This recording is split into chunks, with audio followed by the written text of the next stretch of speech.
Bagaimana caranya teman-teman meningkatkan ranking di YouTube secara organik? Jawabannya adalah YouTube SEO. Video kali ini adalah panduan terkini YouTube Search Engine Optimization alias SEO. Simak terus.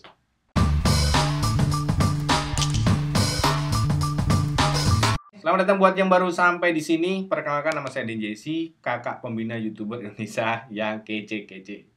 Pramuka ya. SEO artinya itu bagaimana video kita muncul di pencarian, baik itu YouTube dan Google.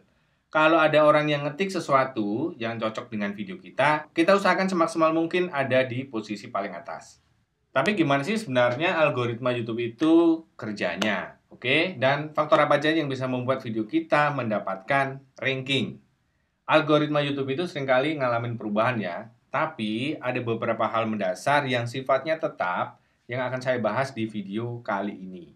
Beberapa waktu lalu saya sempat diskusi banyak dengan salah satu rekan kita di YouTube ya, yang menginformasikan bahwa ada banyak sekali data yang digunakan YouTube di algoritma mereka. Jumlahnya mungkin bisa ratusan bahkan ribuan yang tidak mungkin dijelaskan satu-satu. Tapi ada beberapa yang paling utama dan paling penting. Kita akan fokus di situ dulu. Yang pertama adalah CTR atau rasio klik tayang. Ini adalah berapa kali orang klik thumbnail video yang dilihat di aplikasi YouTube. Setelah orang ngeklik, faktor kedua yang dilihat YouTube adalah retensi penonton. Berapa lama penonton menyimak video kita? Ya, kita harus paham data aktual berapa menit kita ditonton dan retensi relatifnya, yaitu berapa persen video kita disimak. Tujuan utama dari nilai tadi adalah watch time yang tinggi. Watch time itu dihitung dari total berapa lama videomu ditonton. Semakin tinggi nilai CTR atau rasio klik tayang, dan semakin tinggi retensi penonton, maka akan menghasilkan watch time yang tinggi juga. Masih ada faktor ketiga untuk urusan watch time ini, yang bukan dari kinerja video itu sendiri, yaitu perilaku penonton sebelum dan sesudah nonton sebuah video, atau kalau di YouTube itu dibilangnya sesi atau session. Jadi YouTube itu maunya penonton itu berada di YouTube ya, nonton dan interaksi selama mungkin. Maka dari itu, kalau seseorang nonton video kita, kemudian nonton yang lain, dan nonton yang lain lagi, dan itu jadi sinyal yang kuat buat algoritma YouTube untuk merekomendasikan video kita. Makanya bohong kalau ada orang yang menawarkan jualan watch time, itu ngibul ya. Gimana caranya mereka menjual CTR? Gimana caranya mereka menjual session tadi? Yang mereka tawarkan itu bukan watch time atau waktu menonton, tapi waktu menyetel. Video 10 menit, bayar 30 detik, 1 menit, 3 menit. Ya ambiar. Ini udah tahun 2021 ya, nggak usah yang aneh-aneh. Di luar sana tuh orang udah pada bikin matahari buatan loh. Nah di sini masih bisa ditipu beli watch time.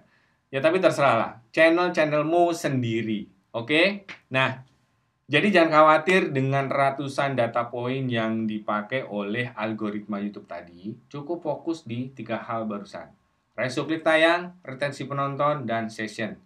Kalau itu bisa teman-teman usahakan, akan banyak banget orang yang akan nonton video di channel kita. Beneran. Pertanyaan selanjutnya pasti ini. Caranya biji mana, ya kan? Gimana caranya kita mengoptimasi ketiga hal tadi? Coba cara yang ini. Mulailah optimasi sebelum syuting video. Bahkan mulailah optimasi sebelum punya ide untuk video kita. Untuk apa? Menentukan topik videonya terlebih dahulu. Topik video itu sangat-sangat penting. Kita tidak akan bisa menentukan topik video yang tepat kalau nggak melakukan optimasi. Akan percuma, bahkan kalau semua kata kunci itu mendapatkan ranking, tapi kalau nggak ada yang nyari. Sering gitu ya. Udah dapat banyak ranking di pencarian, semua ada angka hijau di bagian tag, tapi video tetap sepi. Maka dari itu, kita harus pastikan saat membuat video, sudah ada orang yang tertarik dan nunggu-nunggu video kita. Oke, cara terbaik untuk mencari topik adalah dengan riset kata kunci. Kita bisa melakukan dengan cara yang paling sederhana. Kalau kita ketik di pencarian, baik di YouTube maupun di Google, maka akan muncul auto suggest-nya. Yang muncul di sini adalah topik yang lagi banyak dicari orang. Karena seringnya diketik atau dipilih orang, maka kata-kata ini menjadi kata kunci. Kata-kata ini mewakili sebuah topik, ya kan? Ini bisa dijadikan topik video. Tentunya cari yang sesuai dengan channel kita ya. Ingat faktor pertama tadi ya, rasio klik tayang. Nah, nilai CTR itu dari dua hal, thumbnail dan judul. Kalau cara kita menentukan topik dengan cara yang seperti ini, maka sudah dipastikan sudah ada orang yang nyari. Walaupun video kita itu bagus banget, tapi kalau nggak ada seorang pun yang tertarik, ngelirik, dan ngeklik, orang-orang nggak akan tahu videomu itu bagus.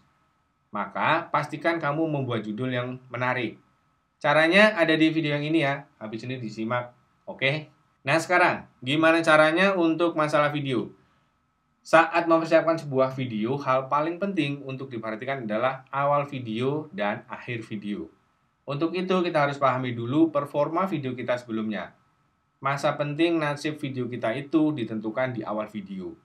Kalau orang tertarik di 15-30 detik pertama, orang biasanya akan nyimak terus. Saya kasih 3 tips biar awal video kita menarik ya. Tolong disimak, ini penting. 1. Kasih tahu janji video kita yang terpampang di thumbnail dan judul. Buat penonton paham mereka mau dapat apa. Caranya macam-macam ya, terserah kalian. Mau cuplikan, mau langsung ngomong, apapun harus bisa kalian usahakan. Nah, saat orang ngeklik, sebenarnya mereka kan udah tertarik kan?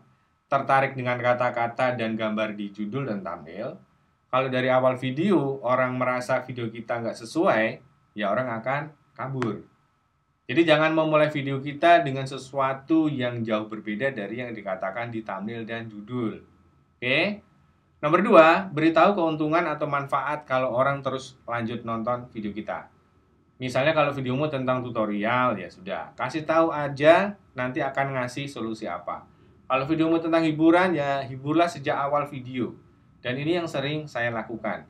Kalau memungkinkan, ucapkan kata kunci di awal video. Karena di bagian awal ini didengarkan oleh YouTube. Langkah penting kedua adalah bagian akhir video. Seperti yang saya bilang tadi ya, session yang panjang. Gimana caranya orang nonton video lain di channel kita? Kalau kita kasih tahu video akan segera berakhir, biasanya orang sudah keburu pergi. Maka dari itu, saat isi video utama sudah selesai, langsung aja bilang secara cepat dan singkat. Dan segera promosikan video kita yang lain melalui end screen atau layar akhir. Biar orang nonton berkali-kali. Oke guys, seru banget ya mancingnya hari ini. Saya kemarin itu habis mancing juga ikan hiu. Di sini videonya. Tonton ya, misalnya gitu. Pokoknya cari cara lah, sesuai channel kalian masing-masing. Dan yang penting, bagian akhir dan awal jangan bertele-tele. Kalau orang udah pergi sebelum akhir, mereka nggak akan sempat ketemu sama promosi kita tadi. Oke, ini nggak cuma bagus untuk mendapatkan watch time, tapi juga bisa menambah subscriber.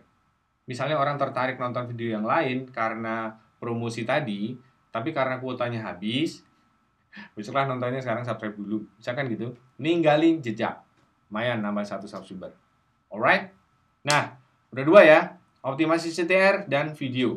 Semua tadi belum urusan sama optimasi kata kunci atau SEO. Kapan pemakaian SEO dipakai? Saat upload video. Di sini ada beberapa trik yang bisa kita gunakan. Masih pada nyimak ya?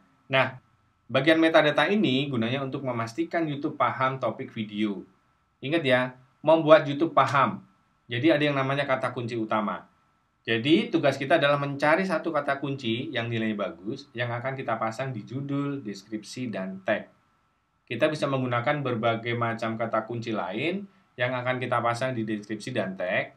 Tutorialnya lengkapnya ada di sini. Oke? Dan jangan lupa saat upload selain metadata yang kita isi, kita juga harus upload thumbnail. Topik, judul yang menarik, ditambah desain thumbnail yang maksimal akan membuat nilai CTR tinggi. Karena orang pada ngeklik. Bikin thumbnail yang powerful ada juga di video yang ini. Lengkap ya pokoknya di sini. Nah, setelah semua siap, tinggal menentukan kapan kita upload. Di YouTube sudah ada datanya ya, kapan penonton aktif. Untuk itu cobalah upload sebelum mereka aktif. Jadi pas mereka buka YouTube, videomu sudah mejeng di sana. Kalau pakai TubeBuddy, itu di laptop ya bisa kelihatan. Hari apa dan kapan waktu terbaik untuk upload di channel masing-masing. Install TubeBuddy buat yang belum. Linknya ada di deskripsi. Dapat free 30 hari pro. Selain itu, ini rahasia lagi nih.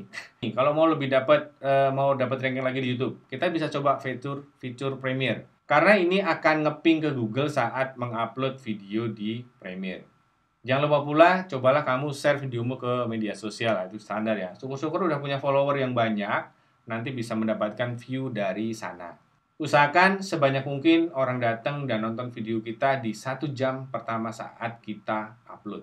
Itu tadi proses lengkap gimana kita mengoptimasi video kita untuk mendukung SEO, sehingga video kita akan mendapatkan ranking dan rekomendasi. Di sebelah ini akan nongol video yang lagi kamu cari. Klik aja ya, pasti ada manfaatnya buat channelmu. Semoga bermanfaat, sampai ketemu lagi.